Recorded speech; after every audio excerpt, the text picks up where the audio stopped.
All right, welcome back to the TCI studio. It's been a little while since we've been in here. We are getting ready for a football season. We've enjoyed, 8-9 days of camp now. Had a first scrimmage today, so Will and I figured it was time to get back in here and talk some football.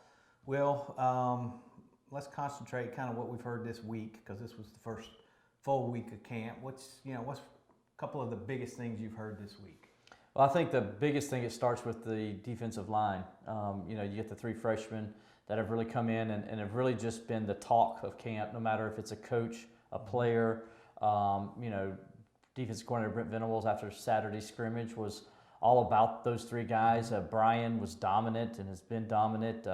K-Part, he says he's coming along good and developing really well. And then Miles Murphy has been, everybody's talking about what he could potentially be, including Dabo Sweeney, also after the scrimmage today. So it's been, those three guys have consistently been what everybody, I think, has talked about all week long, no matter what interview you do or who you talk to. A little bit different than last year. Last year, the defensive line wasn't quite up to the standards that we've seen the previous 5 or 6 years before that here at Clemson. But now we got some obviously historic class coming in, 2020 class.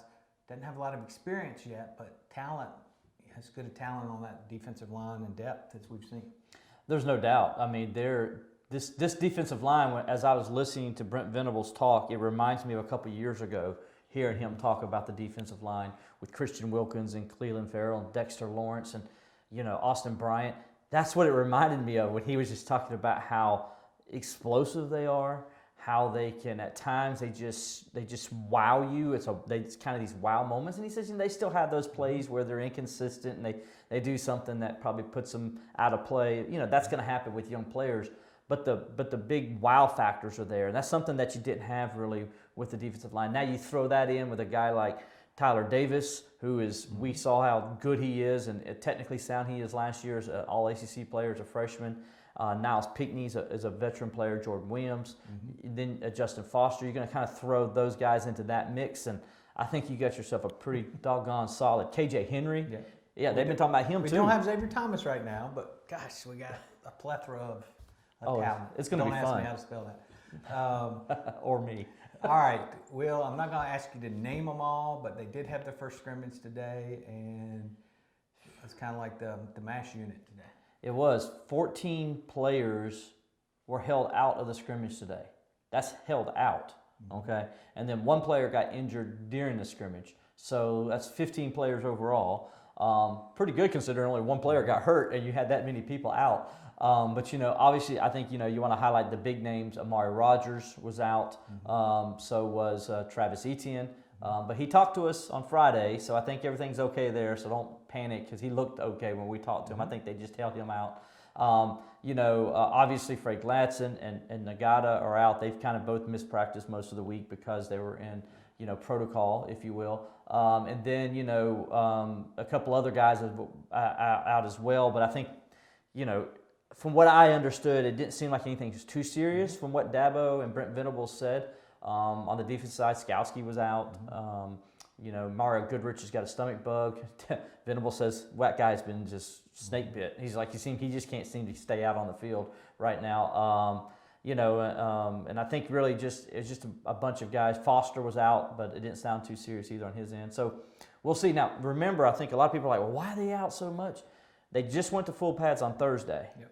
Friday, they did a lot of live contact, Brent Venables told us. So probably some guys got banged up there, first time hitting like that, which is normal. This is a fast move to a scrimmage when they just started hitting. They generally go 3 or 4 practices before they go to a scrimmage. Do you really need Travis out there? I think he kind of knows what to do. And some of those other veteran players, personally, I'd almost rather not have him out there just so you don't get some fluky injury.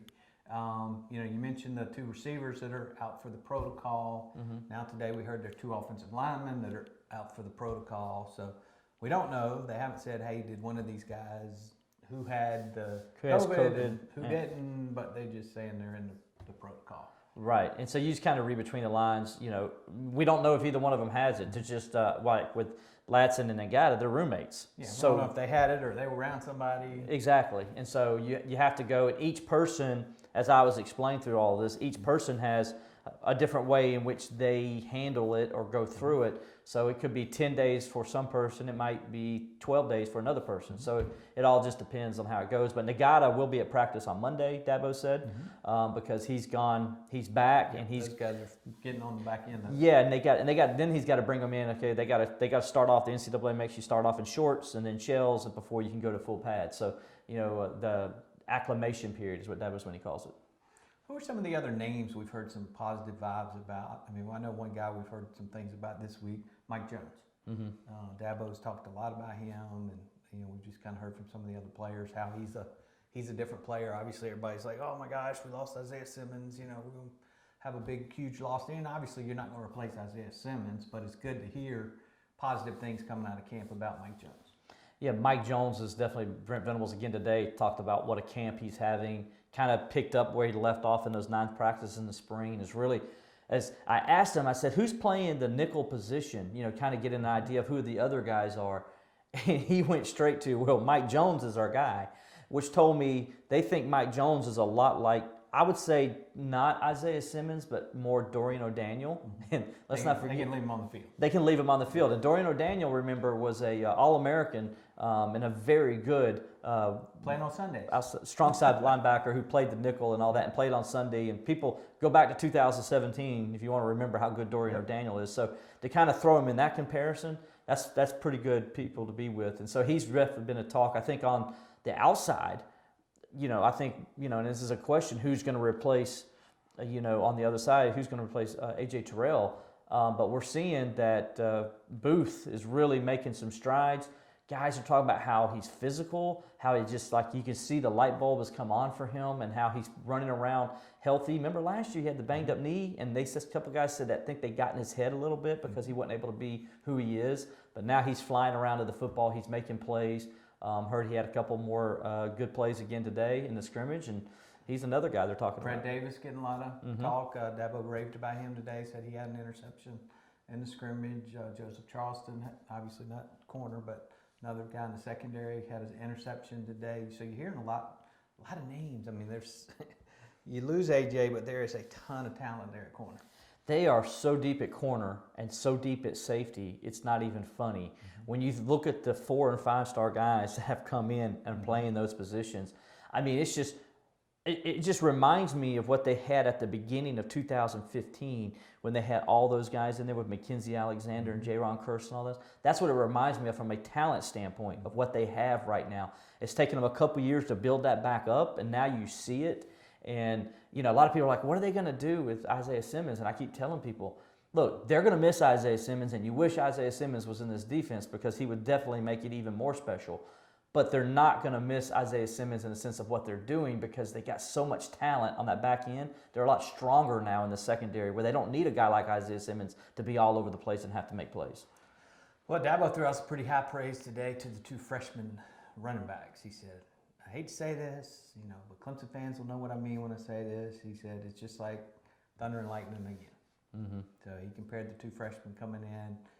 Pace has a little more, more between the tackles. Bowman can just hit you down the field, take it to the house on any play, and had some really good things to say about those guys. And, of course, you got Travis and Lindsay in front of them. So running back, stack, set, quarterback. Dabo talked about how good the room was today, the quarterback room. And, we've heard some good things about Tyson, good things about DJ.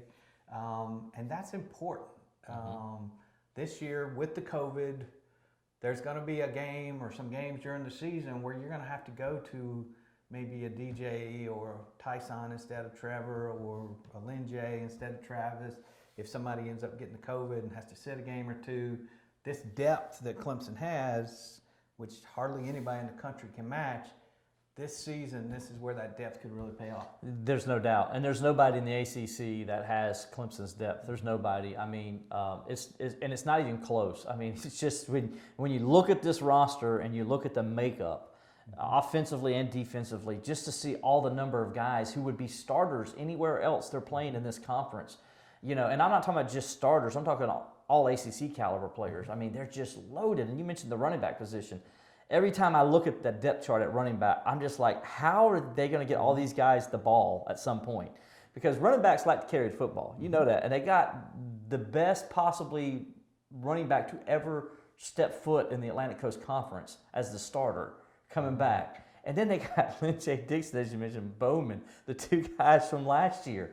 They got Pace back. I mean, they're just unbelievable, the guys they have, at running back right now. And then, as you mentioned, quarterback, I think it's the best quarterback room in the country. There's no doubt in my mind on that. Offensive line, everybody keeps asking, you lost 4 starters. Offensive line, they feel really good about. Mm-hmm. There's depth there, too. A lot of those guys that are going to fill some of those starting spots, they weren't quote-unquote starters last year, for the season, but they played a lot of football, so I think they feel real good about that. Dabo said today, Jackson Carman as good as anybody in the country, so obviously, they feel real good there. We've heard good things this week about Parks coming in and looking well. They say he looks nasty. His freshman year, bringing in nasty. We saw that, Gavin and I did last year when we saw, you guys saw him in Kentucky, we saw him out in Dallas, so good kid, good family. So right now, really, receiver is one of the bigger questions, and today we didn't get any answers because nobody played. Nobody played. Did Dabo say Will Sweeney was out playing? Will Sweeney was one of the starters today out there, running with the first team at the time. So, yeah. Mari's out, Joe's out, Frank. Yeah, JoJo got hurt. A lot of the guys, he did say EJ had a good game, and he said Powell had 3 touchdowns. He had a real good game, different player this year. So I think they're expecting to see some big things from him. But, with the talent they have there, and we'll get some of those guys back from the protocol and from injuries, they just need some experience. Yeah, and you hate that. JoJo today, he tweaked his hamstring just before the start of the scrimmage, and so that's why he didn't play. You hate that for him because he probably really could have benefited from the scrimmage today, being that, he didn't come in the spring and all that. But they're still deep at wide receiver. And like you said, if they get Amari back and they get those guys back, I think they're going to be okay. We heard earlier this week you could see Braden Galloway. Tony Elliott mentioned it. Braden Galloway could come out there and play a little bit of wide receiver. They really like him and actually said they think he's going to have a very good season, in which Clemson hadn't had. Elliott says reminds him a lot of going into that year with Jordan Leggett in 15 and 16. So they really like what they got in Braden Galloway, what he can bring. So that's going to help a little bit take some of the pressure off. Davis Allen at tight end was talked about a little bit. They think he could, some of the people said, so reminded him of Dwayne Allen. So you had a reference to, Jordan Leggett and a reference to Dwayne Allen. Those are pretty good combination. Pretty good references for 2 tight ends that you got. So I think Clemson has definitely what did Dabo say? We've upgraded tremendously at tight end. So I think that's there. There's guys that are going to help catch passes. And then let's not forget, Travis Etienne caught 37 passes out of the backfield last year, which was the most since C.J. Spiller back in 2009 for a Clemson running back. That's what he wanted to work on going into last year, and mission accomplished. Mission accomplished, and I think he's going to see even more of that this year. Could we see Travis get the ball maybe 45 times out of the backfield this year as a pass catcher? He was 37 last year. Maybe. Yeah. Wouldn't surprise me, especially with like you said, the lack of depth. And hopefully we see more of that in the bigger games down the road. Like we talked about earlier, there's just so much depth at receiver. You don't need to leave Travis in those games. A lot of those games once you start getting the blowouts going, as we know and as we've seen with Dabo's going to play players. So these guys, and it's paid off for him, and it's paid off now with the depth we've got at Clemson. He's going to play as many of those guys as he can. Absolutely. As soon as those games are under control, he's going to be pulling them, get the starters out and getting some of those other guys in there. Dabo did say today the second team defense won the day and the first team offense won the day. So, all right, there's a flavor. Football. Isn't it great to be talking football again? Just talking football was awesome. I didn't talk about none of that other stuff. Yep. I don't care about it. That other stuff. We're still playing football right now at Clemson, so hopefully we can continue to talk more. We do have another full week of camp next week, so we will try to bring you a few more things here from the TCI studio and try to get things geared up. 3 weeks from yesterday, hopefully. 28 days, man. I guess 4 weeks from yesterday, we'll be hopefully seeing what Clemson can do up at Wake Forest. So, Will, thanks for shedding some knowledge and what we've learned this week, and we'll be back in the TCI studio. Stay tuned to TCI for the most complete coverage of Clemson athletics and recruiting.